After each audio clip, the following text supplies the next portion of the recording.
स्वागत है आप सभी का संस्कृत सरस्वती के यूट्यूब चैनल पर। मैं राम कुमार जाट। आने वाले कुछ दिनों में संस्कृत की वैकेंसियां आने की जो संभावनाएं बढ़ी हैं, वर्तमान में फर्स्ट ग्रेड की दिनांक भी बढ़ी है, पद बढ़ने की भी संभावना है। आने वाले कुछ समय बाद में तृतीय श्रेणी अध्यापक भर्ती परीक्षा के रूप में हमारे सामने रीट परीक्षा भी है।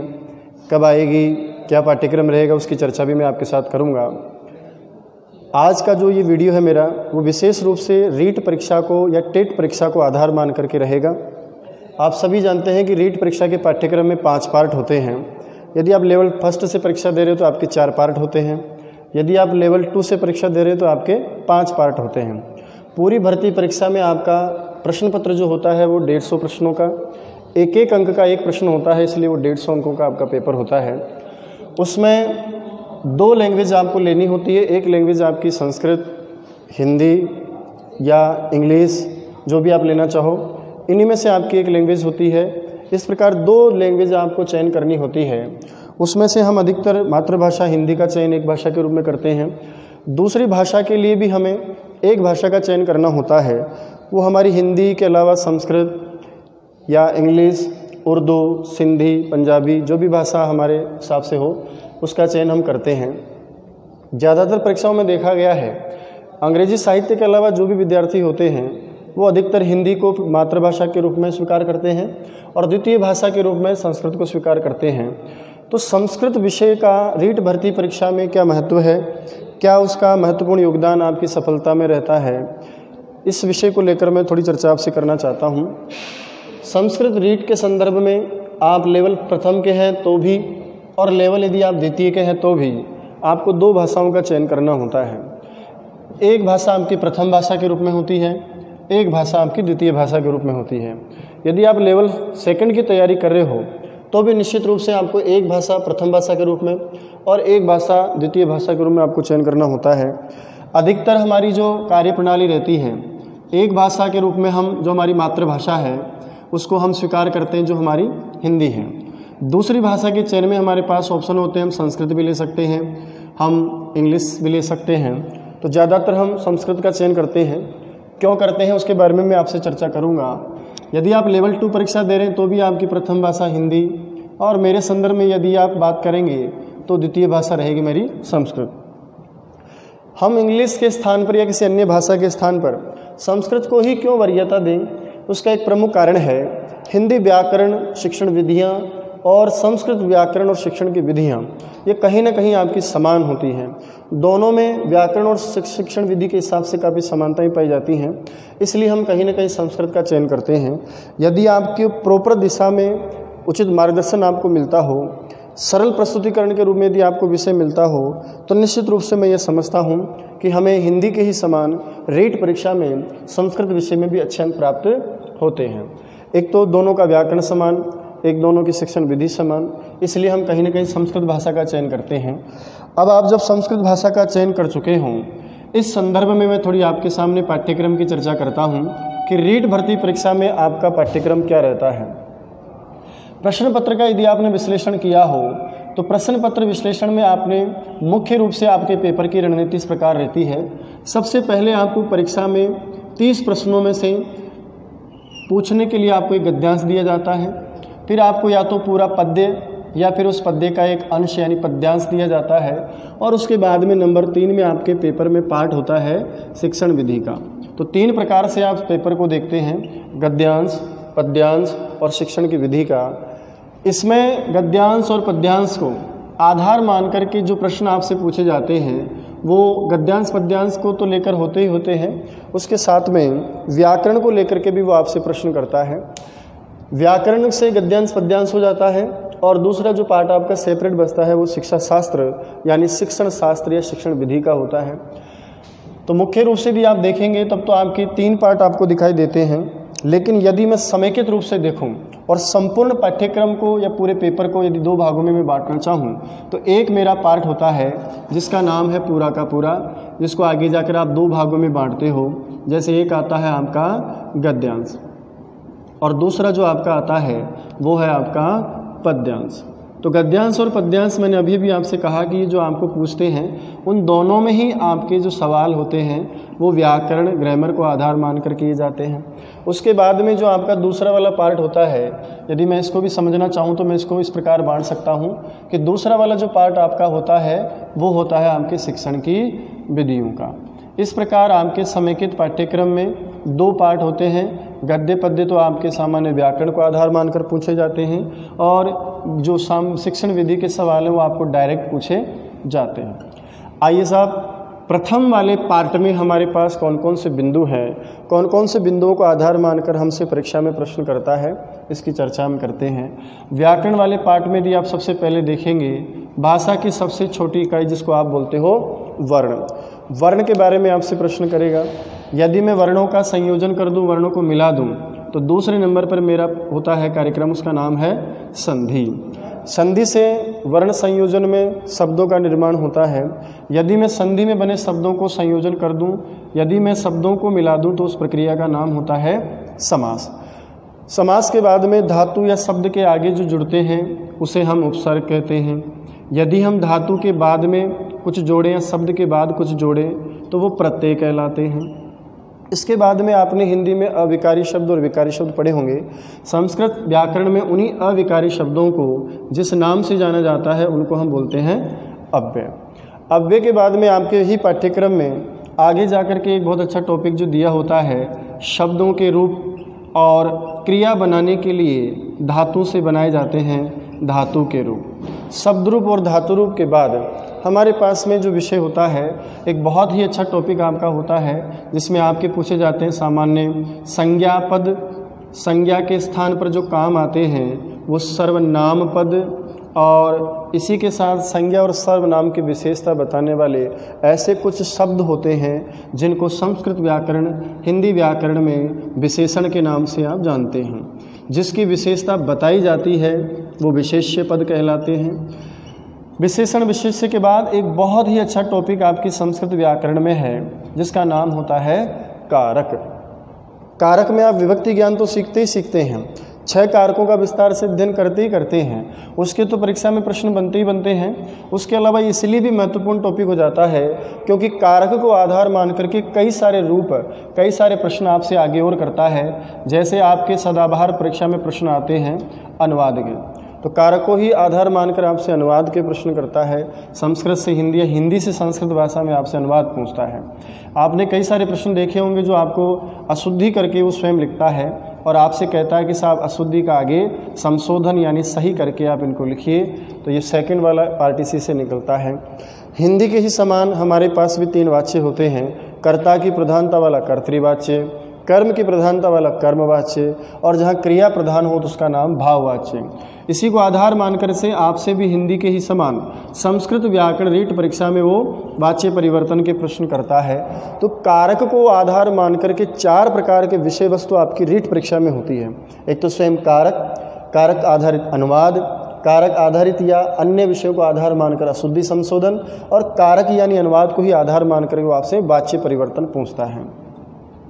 कारक के बाद एक और आपका विषय होता है जिसमें आपसे वो चाहता है विभक्ति का ज्ञान। संस्कृत में पाई जाने वाली 7 प्रकार की जो आपकी विभक्तियां हैं, इन 7 विभक्तियों का ज्ञान प्रथमा से सप्तमी तक चाहता है। उसके बाद में हिंदी साहित्य जब या हिंदी व्याकरण जब आप पढ़ते हो उसमें आपके पास सिर्फ 2 लिंग होते हैं, पुरुष जाति के लिए पुल्लिंग, स्त्रीत्व की विवक्षा के लिए स्त्रीलिंग। लेकिन संस्कृत में आप 3 लिंगों का अध्ययन करते हैं। इसमें एक और लिंग पाया जाता है जिसका नाम नपुंसक लिंग होता है।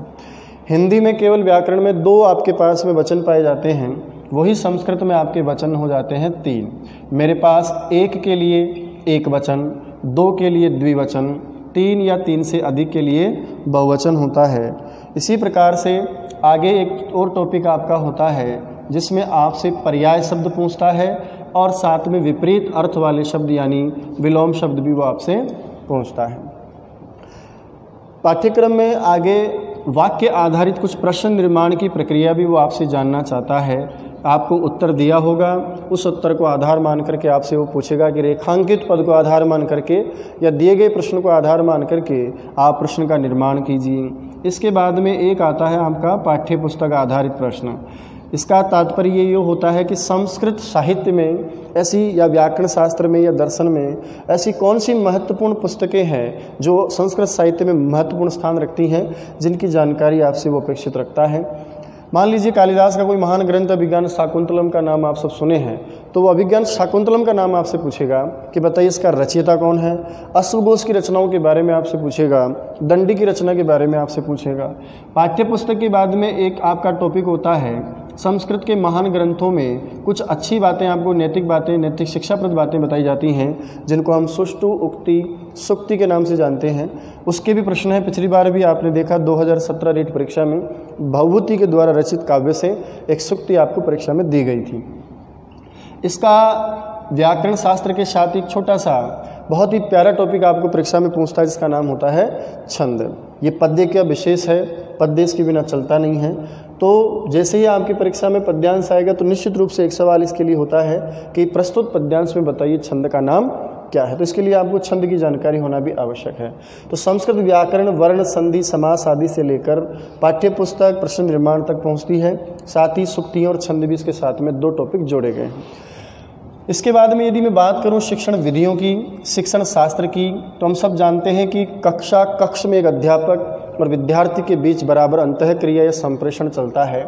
उस अंतःक्रिया को बेहतर बनाने के लिए शिक्षक अपने संप्रेषण को, अपनी बात को छात्रों तक बढ़िया तरीके से कैसे पहुंचाए, उसके लिए आपके पास में जो भी विधियाँ, टेक्निक्स आपके पास होती हैं, मेथड्स होती हैं, उन्हीं का नाम होता है शिक्षण विधि।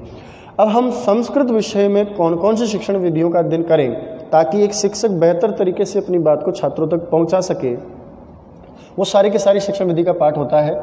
यदि हम विस्तार रूप से देखें तो शिक्षण विधि वाले पाठ में सबसे पहला जो बिंदु आपको दे रखा है उसका नाम है संस्कृत शिक्षण की विधियाँ। यानी संस्कृत शिक्षण के समय कक्ष में एक अध्यापक कौन कौन सी विधियों के सहारा ले सकता है जिससे आपका शिक्षण भी बढ़िया हो, छात्रों को अधिगम भी बढ़िया हो और अपनी बात को आप छात्रों के सामने बेहतर और सरलतम तरीके से रख सकें। उसके लिए आपका पहला ही चैप्टर होता है कि बताइए संस्कृत शिक्षण की कौन कौन सी विधियाँ कक्ष में प्रयुक्त होती हैं। अब ये 2 संदर्भ में आपसे पूछता है। जैसे आपने देखा होगा इंग्लिश का कोर्स सीखें आप, एक होता है आपका व्याकरण और एक होता है आपका व्यवहार की भाषा। कई बार हम अच्छी संस्कृत बोल पाते हैं लेकिन व्याकरण कमज़ोर होता है। कई बार हम अच्छी व्याकरण जानते हुए भी संस्कृत में संवाद नहीं कर पाते हैं। तो ये दोनों ही अलग अलग बातें हैं। उसी में आपका ये आता है कि एक तो संस्कृत भाषा सीखनी है केवल, तो संस्कृत की केवल कौन कौन सी शिक्षण की विधियाँ होंगी। जैसे आप पढ़ते हैं गुरुकुल परंपरा है, उसी प्रकार से आप पढ़ते हैं भंडारकर पद्धति है। तो कुछ तो प्राचीन शिक्षण विधियाँ आप पढ़ेंगे और उसी के साथ साथ कुछ आप नवीन शिक्षण विधियाँ भी साथ में पढ़ेंगे।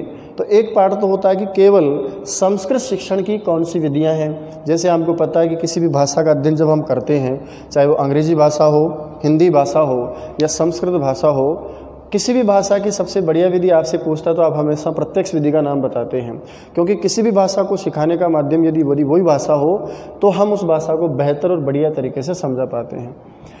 उसके बाद में आप सभी को पता है कि प्रत्येक भाषा की कुछ मौलिक विशेषताएं होती हैं। उस भाषा में आगे जाकर के आप कुछ अन्य बिंदु भी पढ़ते हो।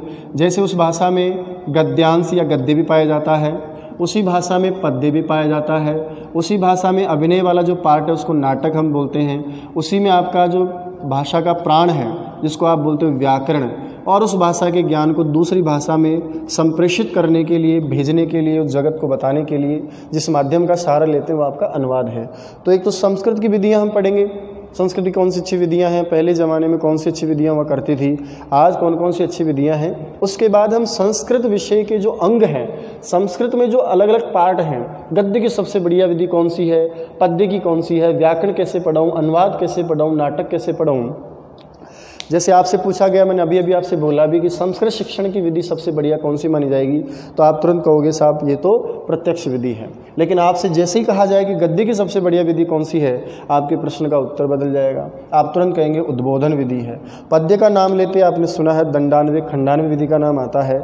जैसे ही आपको नाटक शिक्षण का नाम ले साहब रंगमंच विधि बढ़िया है, और वैसे कक्ष में कक्षाभिनय विधि बढ़िया है। व्याकरण का नाम लेते ही हमारे पास में आगमन निगमन का नाम आता है। उसी प्रकार अनुवाद शिक्षण की बेहतर कुछ विधियाँ होती हैं। तो अलग अलग पार्ट यदि आप भाषा के पढ़ा रहे हों तो अलग अलग पार्ट में आप कौन कौन से मेथड अप्लाई करोगे जिससे उसको बेहतर तरीके, कैसे आप गद्य को बेहतर पढ़ा सकते हो, कैसे आप पद्य को बेहतर पढ़ा सकते हो, तो उसको आधार मान करके आपसे प्रश्न करेगा। दूसरा जो पार्ट इसका होता है विशेष प्रश्न, आजकल जो ट्रेंड में है कि आपने पढ़ लिया साहब गद्य की ये बढ़िया विधि है, लेकिन क्या प्राथमिक स्तर के लिए भी वही बढ़िया विधि है? तो आगे जाकर के हम उसको और पढ़ते हैं। प्राथमिक स्तर पर कक्षा 5 तक, पूर्व प्राथमिक कक्षा 3 तक, उच्च प्राथमिक 8 तक, माध्यमिक 10वीं कक्षा तक, उच्च माध्यमिक 12वीं कक्षा तक कौन कौन सी गद्य की विधियाँ काम में ली जाएँ, पद्य की प्राथमिक लेवल पे कौन सी विधि है, उसी पद्य की माध्यमिक उच्च माध्यमिक स्तर पर कौन सी विधियाँ हैं। तो आगे जाकर के इनसे और भी सूक्ष्म सवाल आपसे वो करता है। हम जब पद्य पढ़ते हैं तो हमें ये सिखाया जाता है, हम ये ध्यान में लेकर कक्षा में जाते हैं कि पद्य पढ़ाते समय हमारा मूल उद्देश्य होना चाहिए छात्रों को रसानुभूति हो, रसास्वादन हो। लेकिन हम क्या करते हैं, केवल उसका भाषानुवाद करके विद्या ददाति विनयम, विद्या विनय देती है, क्या देती है बच्चों? विनय देती है। क्या देती है बच्चों? विनय देती है। केवल इतनी सी तारतम्यता, इतनी सी बात को हम औपचारिक रूप से सामने रखते हैं, हम भूल जाते हैं कि इसका मूल उद्देश्य क्या है। रसानुभूति की जगह हम निरस्ता कक्षा में रखते हैं, केवल मात्र बौद्धिक ज्ञान का विकास करते हैं। जो आनंद हमें लेना था पद्य के समय हम छोड़ देते हैं। एक पूर्व प्राथमिक कक्षा का बच्चा, कक्षा 3 का बच्चा, 4 का बच्चा, प्राथमिक लेवल कक्षा 5 का बच्चा हो और कविता पाठ आप करवा रहे हो, श्लोक वाचन आप करवा रहे हो, तो निश्चित रूप से आप उसको गाइए, बच्चों को भी अनुकरण या सस्वर वाचन आप करवाइए, बच्चा आनंदित होगा। आनंदित होने के साथ साथ वो घर तक अपनी बात को ले जाता है कि आज हमारे गुरुजी ने हमें ये पाठ पढ़ाया, ये कविता पढ़ाई, उस कविता का जो है इस प्रकार से उन्होंने गाया, हम भी गाए और बड़ा मज़ा आया। तो कहने का मतलब है कि लेवल के हिसाब से भी आपकी हो जाती है। आपको व्याकरण का पता है कि हम सबसे बढ़िया विधि आगमन निगमन पढ़ते हैं, लेकिन जैसे छोटे लेवल के बच्चों की बात हो तो ना वो आगमन में समझता है ना निगमन में समझता है, तो आप भाषा संसर्ग का सहारा लेते हो। तो अलग अलग पार्ट में अलग अलग विधि हम फॉलो करते हैं।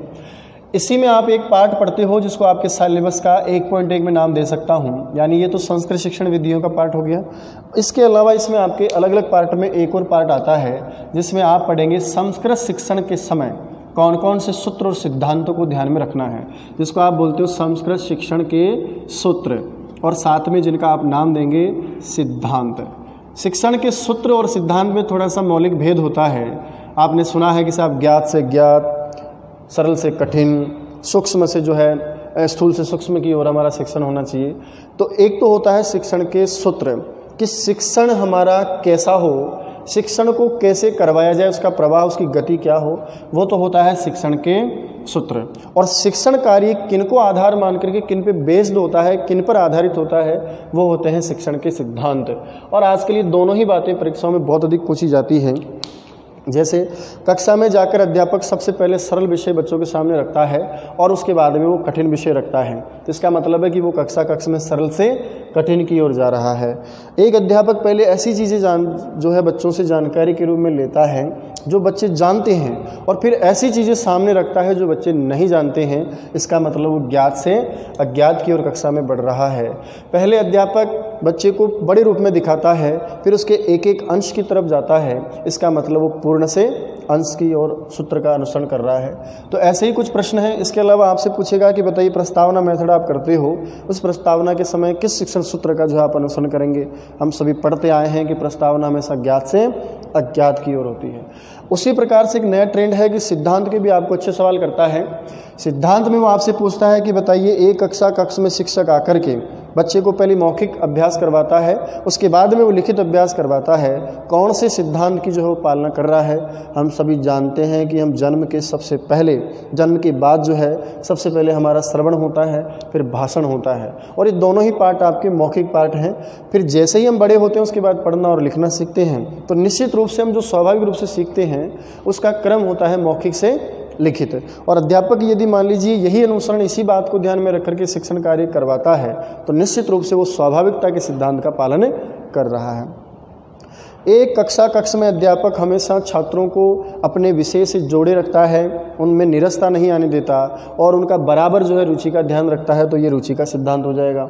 एक कक्षा में अध्यापक लगातार बच्चों से कुछ न कुछ क्रियाएं करवा रहा है, क्रिया आधारित गतिविधियों की सहायता से वो शिक्षण करवा रहा है, स्वयं बच्चों से करवाता है, समस्या का हल भी बच्चों से जानने का प्रयास करता है, सारा कार्य बच्चों से ही करवा के जो है अपने शिक्षण को चला रहा है, तो निश्चित रूप से यह होता है आपका कृत्वा अधिगमनम, अर्थात करके सीखना, लर्निंग बाय डूइंग का पार्ट हो जाता है। एक कक्ष में अध्यापक स्तर के अनुसार बच्चों को जो है दे रहा है, कठिन विषय भी रख रहा है, सामान्य विषय भी रख रहा है और सरलतम रूप में भी रख रहा है, तो इसका मतलब है कि वो व्यक्तिगत क्षमता विभिन्नता के सिद्धांत का पालन कर रहा है। तो अच्छे सवाल आज के लिए इधर से भी आते हैं आपके। इसी में आपका एक दूसरा पार्ट और दिया हुआ है जिसका नाम है संस्कृत शिक्षण अभिरुचि के प्रश्न।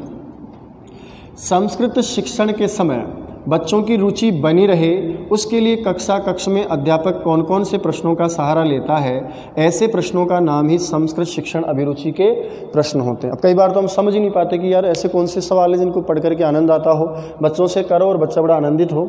तो इसका तात्पर्य यह है कि कक्ष में बच्चों का ध्यान बना रहे, शिक्षण कार्य में लगातार निरंतर बच्चों का अवधान रहे, शिक्षक और छात्रों के बीच दूरी नहीं बल्कि अंतःक्रिया लगातार बिल्कुल प्रवाह से चलती रहे, यानी बच्चों की रुचि शिक्षण में बनी रहे, जुड़ा रहे, उसका जुड़ाव जो है बना रहे। उसके लिए हम क्या क्या करते हैं, तो उसके लिए आप कक्ष में जो भी प्रश्न करोगे वो प्रश्न आपके शिक्षण अभिरुचि के प्रश्नों में आते हैं।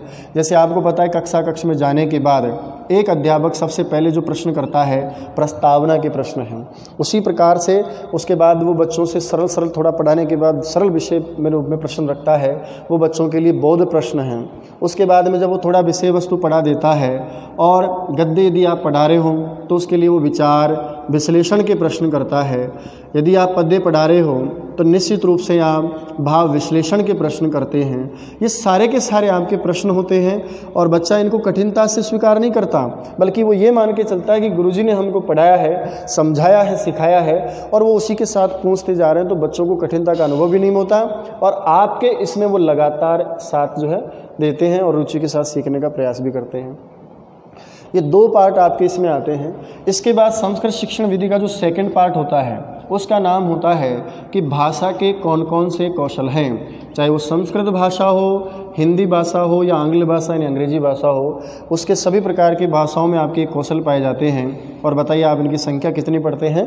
4 भाषा कौशलों में आप पढ़ते हैं। एक आपका होता है सबसे पहले सुनना, श्रवण, उसके बाद एक होता है आपका भाषण या वदन जिसको आप बोलते हो, उसके बाद होता है आपका पठन और उसके बाद होता है आपका लेखन। ये 4 कौशल आपके शिक्षण विधि में दूसरा वाला बड़ा पार्ट होता है। पहले प्रश्न बिल्कुल सीधे पूछे जाते थे कि बताइए प्राथमिक कौशल कौन है, बताइए मौलिक जो है आपका कौशल कौन है, कितने कौशल हैं, कौशल क्या हैं।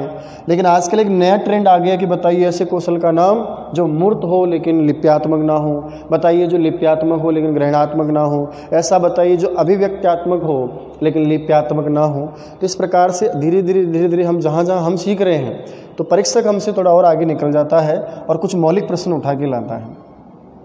इसी आपके दूसरे वाले पार्ट में भी आगे जाकर कुछ बिंदु हैं जिसको मैं इस तरह से समझा सकता हूँ आपको कि दूसरे वाले में 2 पॉइंट आपका एक तो है ही, उसके साथ 2.1 में आप पढ़ते हैं कि वर्तमान जो आपका संस्कृत शिक्षण होता है, संस्कृत ये जो अध्यापन कार्य आपका होता है, उस संस्कृत अध्यापन या शिक्षण में कौन कौन सी अधिगम सामग्री का प्रयोग आप करते हो। अर्थात कक्ष में संस्कृत सिखाते समय कौन कौन सी अधिगम सामग्री शिक्षण में काम में आती है, जिसको सीधी भाषा में आप शिक्षण सहायक सामग्री भी बोलते हो। तो एक तरह से ये मैं कह सकता हूँ कि संस्कृत शिक्षण सहायक सामग्री में आप कौन कौन सी चीज़ों का सहारा लेते हो। इसको मुख्य रूप से हम 3 प्रकार से पढ़ते हैं, आप सभी जानते भी हैं। जिसको हम देख सकें वो दृश्य है, जिसको हम केवल सुन सकें वो श्रव्य है, और एक ऐसी सामग्री भी होती है जिसको हम देख भी सकते हैं, दृश्य भी है और सुन सकते हैं, अर्थात वो श्रव्य भी है। वो सारा का सारा मैटर आपका यहाँ आ जाता है। इसके बाद में आपका इसी में 2.2 के रूप में यदि मैं चर्चा करूँ तो इसी में एक आपका बहुत अच्छा टॉपिक जिसका बढ़िया सवाल आता है अच्छी क्वालिटी का, वो होता है संप्रेषण के साधन। एक बात को दूसरी तक पहुंचाने के लिए हम जिस प्रक्रिया को अपनाते हैं उस प्रक्रिया का नाम होता है संप्रेषण। अब कक्ष में संप्रेषण के 2 ही आयाम होते हैं, शिक्षक और छात्र। तो शिक्षक अपनी बात को छात्रों तक पहुंचाने के लिए शिक्षण में कौन कौन से माध्यमों का प्रयोग करता है, कौन कौन से साधनों का प्रयोग करता है, वो सारे के सारे संप्रेषण के साधन होते हैं। तो एक आपको यहाँ से भी अच्छा सवाल देते हैं। उसके बाद में इसी में एक तीसरा टॉपिक आपका होता है पाठ्य पुस्तक। पाठ्य पुस्तक टॉपिक से तात्पर्य ये है कि वर्तमान में माध्यमिक जो विभाग है या माध्यमिक जो शिक्षा है उसका आधार स्तंभ जो विधि है उसका नाम ही पाठ्य पुस्तक विधि है। आखिर ऐसी पाठ्य पुस्तक में क्या विशेष बातें हैं, क्या अच्छी विशेषताएं हैं कि हमने आज पाठ्य पुस्तक को आधार मान लिया शिक्षण का। ऐसी क्या इसकी आवश्यकता हमको पड़ी कि हमने इसी को जो है शिक्षण का मूल वो मान लिया।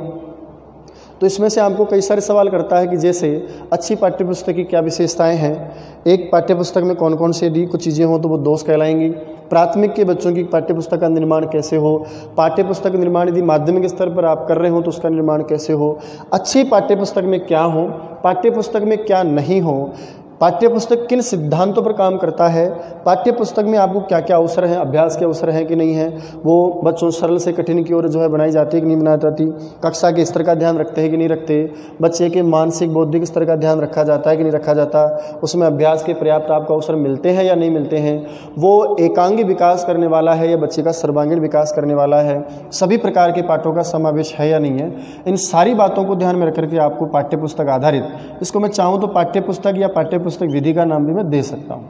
तो दूसरे वाले पार्ट में भी आपके भाषा के 4 कौशल के साथ साथ संस्कृत अध्यापन अधिगम सामग्री, संप्रेषण के साधन और पाठ्यपुस्तक विधि के बारे में सवाल करेगा।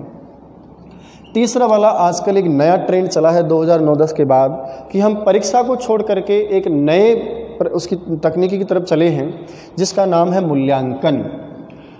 मूल्यांकन हमने जो अपनाया है, आखिर मूल्यांकन होता क्या है, मूल्यांकन और परीक्षा में भेद क्या है, क्या कारण है, क्या प्रॉब्लम थी परीक्षा में कि उसको हमने छोड़ दिया और आज हम मूल्यांकन की ओर आगे आ गए हैं। मूल्यांकन का अर्थ क्या है, परिभाषा क्या है, शिक्षाविद मूल्यांकन को कैसे परिभाषित करते हैं, वो सारा का सारा मूल्यांकन में आपसे पूछा जाता है। और इसी मूल्यांकन में आगे जाकर आपसे वो 3 प्रकार की चीज़ें अलग अलग जानने का प्रयास करेगा। उन 3 चीज़ों में सबसे पहले आपके आता है कि मूल्यांकन में जो आप प्रश्न करते हो उन प्रश्नों के प्रकार कौन कौन से हैं। हम सभी जानते हैं कि कुछ प्रश्न केवल मुख्य रूप से पूछा जाता है तो वो मौखिक प्रश्न होता है, यदि आपने प्रश्न लिख के पूछा तो वो निश्चित रूप से आपके लिखित प्रश्न। तो मूल्यांकन का जो पार्ट है उसमें मूल्यांकन के अर्थ परिभाषा विस्तार के बाद एक मौखिक प्रश्न और एक लिखित प्रश्नों के प्रकार वो आपसे जानता है। या आगे जाकर वस्तुनिष्ठ प्रश्नों में, निबंधात्मक प्रश्नों में, अलग अलग प्रश्नों में बढ़ जाता है।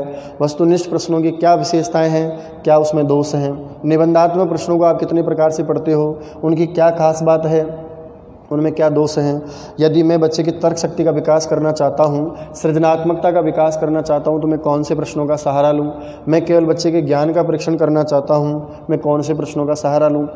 पूरे विषय वस्तु के सारे प्रश्नों का समावेश हो जाए इसके लिए मैं कौन से प्रश्नों का सहारा लूँ। तो ये सारा का सारा आपका प्रश्न प्रकार मौखिक और लिखित में आता है। इसके बाद में इसी का आपका दूसरा वाला जो पार्ट है वो भी आज नई जो है ट्रेंड में है, उसमें आपसे पूछा जाता है कि जो आपका मूल्यांकन है उसी पार्ट में आपसे पूछा जाता है सतत एवं व्यापक मूल्यांकन। सतत एवं व्यापक मूल्यांकन NCERF राष्ट्रीय पाठ्यचर्या 2005 के बाद ये बात जोर पकड़ती गई कि साहब ये जो परीक्षा है इसमें कई सारे दोष हैं, एक ही पक्ष का विकास करती है, एक ही पक्ष का मूल्यांकन करती है, एक ही पक्ष पर जोर देती है, इसलिए इसको हटाया जाए, प्रत्येक पक्ष को लिया जाए, बच्चे के सर्व अंगों का परीक्षण किया जाए। इसलिए हमने सर्वांगीण विकास की अवधारणा पर जोर दिया और मूल्यांकन को स्वीकार किया। तो मूल्यांकन एक ऐसी गतिविधि मानी जाती है जो केवल 6 महीने में, 12 महीने में या 3 महीने में ऐसी कोई परीक्षा नहीं स्वीकार करती, बल्कि ये मानती है कि जो जो कमियां बच्चे में होती हैं उनका जैसे ही ज्ञान हो और वो लगातार होना चाहिए, वो उनको ज्ञान करने के बाद उनका समाधान भी होना चाहिए। तो मूल्यांकन सतत यानी लगातार हो और व्यापक यानी सभी अंगों का होना चाहिए। सतत एवं व्यापक मूल्यांकन का कॉन्सेप्ट यहीं से आया। इसी में आपका तीसरा बिंदु जो आप पढ़ते हो, तीसरे बिंदु में भी एक नई जो है कॉन्सेप्ट आपके सामने रखा जाता है जिसका नाम है, सामान्य आप पढ़ते हैं, निदानात्मक परीक्षण।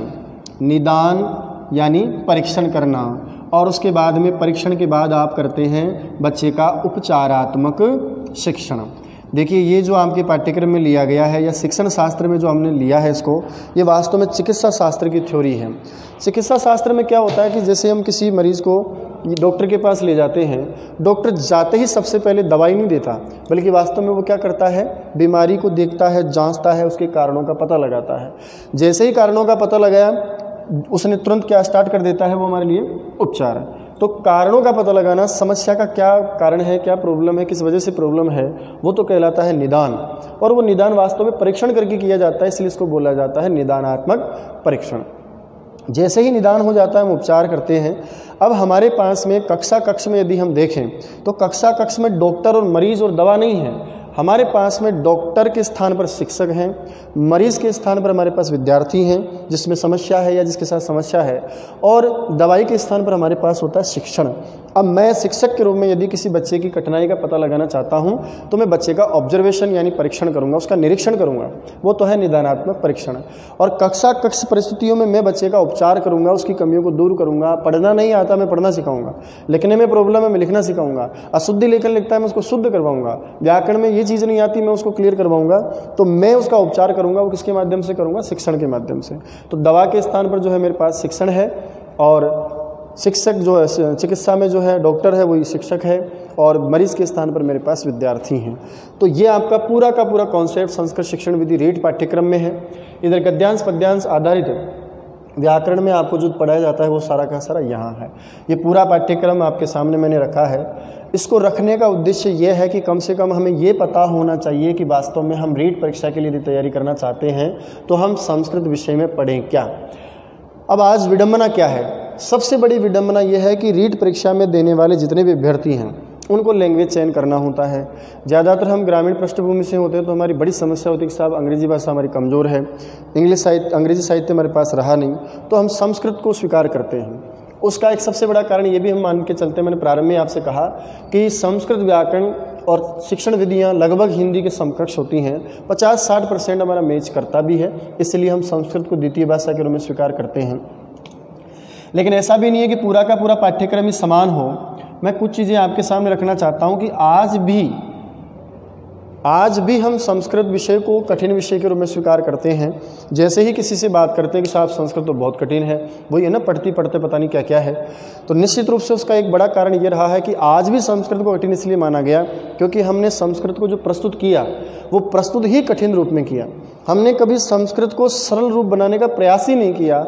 हमने कभी नया अनुसंधान या नया कोई कार्य ऐसा किया ही नहीं कि संस्कृत के प्रति जो भय होता है, चाहे वो विद्यार्थी हों, चाहे पढ़ाने वाले शिक्षक हों, मार्गदर्शक हों, उन सभी के मन में जो भय व्याप्त है उस भय को हमने कभी दूर करने का प्रयास ही नहीं किया। क्यों ना ऐसा हो कि जब हम संस्कृत पढ़े तो हमें लगे कि जैसे हम हिंदी व्याकरण ही पढ़ रहे हों। क्यों ऐसा ना हो कि जब हम संस्कृत पढ़े तो बड़े आनंद और सरलता के साथ पढ़े और कहें कि साहब मज़ा आ गया। तो कहने का मतलब है कि सबसे बड़ी प्रॉब्लम क्या है कि आज भी हम संस्कृत भाषा को कठिनतम स्तर तक ही पहुंचाकर उसी अप्रोच से पढ़ाने का काम करते हैं, जबकि उसको सरल रूप में रखा जाना चाहिए। दूसरी विडंबना क्या है कि जहाँ जहाँ भी सामान्य मार्गदर्शक आपके पास उपलब्ध होते हैं, कहीं न कहीं वो व्याकरण को आपके सामने रखते हैं, शिक्षण विधि को आपके सामने नहीं रखते हैं। इस कारण से भी हम कई बार जो है पिछड़ जाते हैं, जबकि परीक्षा की तैयारी करने वाले विद्यार्थी को जितना व्याकरण होना उतना ही आपका जो है शिक्षण विधि भी होनी चाहिए। अब हम रीट परीक्षा में सरल भाषा में कैसे संस्कृत सीखें, कैसे हम हिंदी के ही समान इसको समझकर जानें और अधिकतम परीक्षा के 30 प्रश्नों में से 28, 29 या 30 सवाल हमारे सही हों। उसके लिए सबसे बड़ी शर्त है कि हमारे पास जो संस्कृत है उसको हम सबसे पहले कठिन ना समझें, उसको आप बिल्कुल सरल समझें। और ये निश्चित रूप से है क्योंकि आज तक हम जितना भी प्रयास कर रहे हैं, कुछ लोगों ने इसको सरल बनाने का प्रयास भी किया है, लेकिन अब धीरे धीरे कुछ ऐसी चीज़ें हैं जिसको हम सरल रूप में रखते हैं और आप आसानी से समझ जाते हैं। नंबर 2 बात, जिस भी विषय का आप अध्ययन कर रहे हैं टॉपिक वाइज, जैसे आपने वर्ण पढ़ा, संधि पढ़ा, समास पढ़ा, तो उसके बाद में सबसे अनिवार्य चीज़ जो हो जाती है टॉपिक पढ़ने के बाद वो होता है आपका अभ्यास कार्य। जैसे ही आप टॉपिक पढ़ते हैं आप निश्चित रूप से उस टॉपिक से संबंधित जितने भी वस्तुनिष्ठ प्रश्न आपके पास उपलब्ध हों, आसपास उपलब्ध हों, उनके द्वारा पर्याप्त अभ्यास कार्य कीजिएगा। निस्संदेह मैं ये मानता हूँ कि टॉपिक पढ़ने के बाद यदि अभ्यास कार्य हम करते हैं और सरल रूप में पहले हम सीखते हैं तो निश्चित रूप से हम परिपूर्ण रूप से हमारा जो है भाषा पर अधिकार हो जाता है। तीसरा, रीट परीक्षा में हम 10वीं क्लास के बाद संस्कृत साहब देखे ही नहीं, अब केवल हमें रीट परीक्षा के लिए ही संस्कृत देखनी है, तो उसके लिए भी विडंबना हो जाती है कि हमने तो जो है उसके बाद देखा ही नहीं, कैसे पढ़ेंगे। तो आप विश्वास रखिएगा, आने वाले समय में मैं चाहता हूं कि मैं भी संस्कृत की सेवा करूं। पिछले कुछ वर्षों से संस्कृत अनुरागियों, प्रेमियों के जो है आग्रह से संस्कृत सेवा में मैं लगा हूं। तो आने वाले कुछ समय बाद इसी संस्कृत भाषा को जिसको आप कठिन समझते हैं, मेरा विश्वास है, मैं ऐसा मानता हूं कि आपको ये बिल्कुल सरल लगेगी। रीट के जितने भी अभ्यर्थी जो संस्कृत विषय को चयन करते हैं, परीक्षा के बाद निश्चित रूप से उन्हें एक सुखद अनुभूति होगी कि वास्तव में हमारे संस्कृत का जो पेपर जिस लेवल तक हम मानते हैं होना चाहिए उस लेवल तक आपका सरल होगा। तो आपको 2 तरह से इसको सीखना है, तो सरलतम रूप में, और सीखने के बाद उसका आपको बार बार पर्याप्त अभ्यास होना चाहिए। अब आने वाले कुछ समय बाद रीट की परीक्षा होनी है। उस रीट परीक्षा में आपको संस्कृत का पेपर मिलेगा, उसमें 30 प्रश्न आपको ये करने हैं। उसके लिए कि साहब हम सरलतम कैसे सीखें, तो मेरा एक छोटा सा प्रयास है, क्योंकि हमारे संस्कृत साहित्य में एक लाइन लिखी है, धर्मो रक्षति रक्षितः। यदि हम धर्म की रक्षा करते हैं तो निश्चित रूप से धर्म भी हमारी रक्षा करता है। और यही बात मैं मानता हूं कि यदि हमें संस्कृत व्यवसाय देती है, यदि संस्कृत व्यवसाय के द्वारा हमारा रक्षण और पोषण करती है, संरक्षण करती है, तो ये हमारा भी दायित्व है कि जिस भाषा को दुनिया आज कुछ अलग नज़रिए से देखती है, हे दृष्टि से जिसको मानने लगी है, उस संस्कृत भाषा को वापस वही सम्मान दिलाने के लिए हम भी उस भाषा की सेवा करें।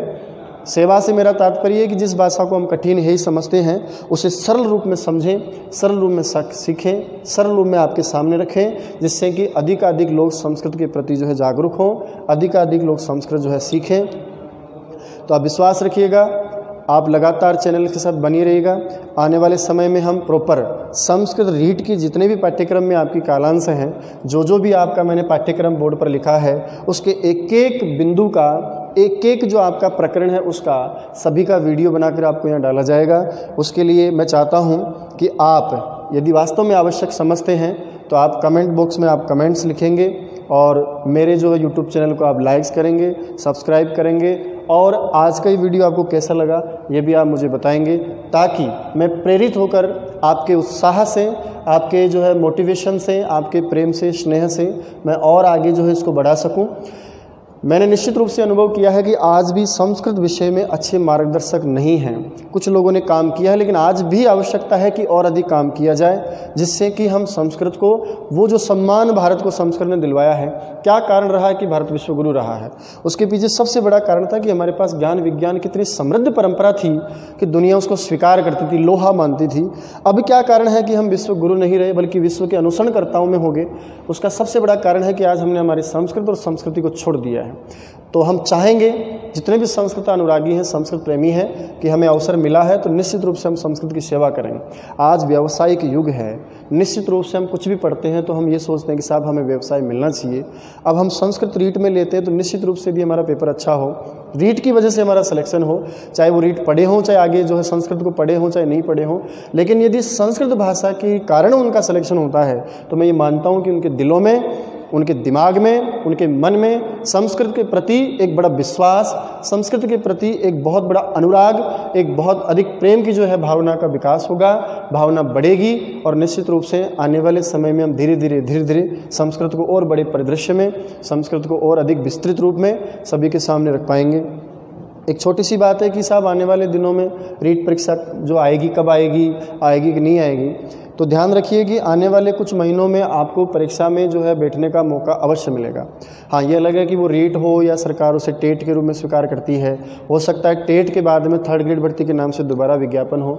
अब चाहे रीट हो या टेट हो, उसमें आपका संस्कृत का स्थान जो दिया है पाठ्यक्रम में वो तो बना ही रहेगा। उसके बाद यदि 3rd ग्रेड वैकेंसी होती है तो उसके तो जो भी आपका विवरण होगा, विवरणिका होगी, वो बाद में प्रसारित की जाएगी। तो निश्चित रूप से मैं एक प्रयास करना चाहता हूँ, मैं ये चाहता हूँ कि आपको मैं दिखा सकूँ कि वास्तव में संस्कृत कठिन नहीं है। यदि उसको प्रॉपर तरीके से सही दशा और दिशा के साथ आपके सामने रखा जाए तो मैं ये समझता हूँ कि निश्चित रूप से रीट परीक्षा में आपको संस्कृत एक आसान, सरल भाषा लगेगी और वो आपकी सफलता में एक बहुत महत्वपूर्ण कारक साबित होगी। इस सबका धन्यवाद, आपने मुझे देखा। इस चैनल को आप लाइक करें, सब्सक्राइब करें और अधिक से अधिक जो है इसको शेयर करें। जय तु संस्कृतम, जय तु भारतम।